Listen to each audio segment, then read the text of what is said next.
કચ્છ જિલ્લામાં રમઝાન મુબારકના પવિત્ર મહિનાની નિમિત્તે સુન્ની દાવતે ઇસ્લામી શાખા મઠડા અંજાર તાલુકા દ્વારા ગરીબ અને જરૂરિયાતમંદ પરિવારોને રાશન કીટનું વિતરણ કરવામાં આવ્યું છે।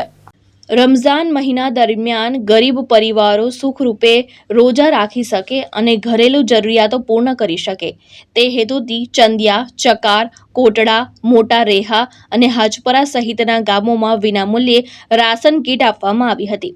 આ અભિયાનની આગેવાની મૌલાના અહમદ રઝા અકબરી, મૌલાના ઝુબેર અહમદ અકબરી, મૌલાના ઉમર કચ્છ પ્રમુખ, હાજી ઉસ્માન ગની, હાજી અહમદ અને અન્ય આગેવાનોની હાજરીમાં કરવામાં આવી હતી।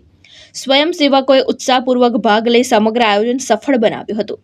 સુન્ની દાવતે ઇસ્લામી દ્વારા વર્ષોથી માનવ સેવા અને સામાજિક કલ્યાણના કાર્યો કરવામાં આવી રહ્યા છે। સ્થાનિક લોકોએ આ સેવા કાર્યની પ્રશંસા કરી અને સંસ્થાના પ્રયાસોને આવકાર આપ્યો હતો। પ્રેમ દેવરિયા, દ્રષ્ટિકોણ ન્યૂઝ, કચ્છ।